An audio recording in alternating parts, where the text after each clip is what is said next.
Cake செய்யும்போது மட்டும்தான் எனக்கு நிறைய கன்ஃபியூஷன் இருக்கும்.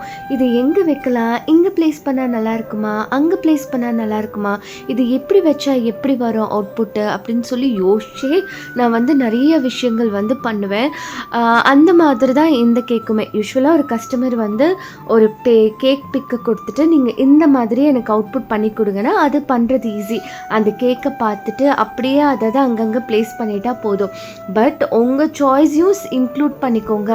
இந்த தீமில் வந்தால் போதும், கேக் வந்து இந்த கலரில் இருக்கணும் அப்படின்னு சொல்லி விட்டுட்டாங்கன்னா நம்ம அதுக்கு மெட்டீரியல்ஸ் எல்லாம் ரெடி பண்ணுறது ரொம்ப ஈஸி. ஆனால் வைக்கிறது கொஞ்சம் கஷ்டமாக இருக்கும்.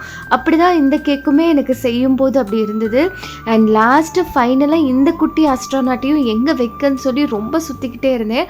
அப்புறம் அவருக்கும் ஒரு பிளேஸை கண்டுபிடிச்சி வச்சுக்கப்புறம் இந்த கேக்கோட ஃபைனல் லுக் ரொம்ப நல்லாவே வந்துருச்சு. கஸ்டமரும் ரொம்ப சாட்டிஸ்ஃபேக்டரியாக நல்லா இருக்குன்னு சொன்னாங்க. இந்த கேக் எப்படி இருக்குன்னு நீங்கள் சொல்லுங்கள்.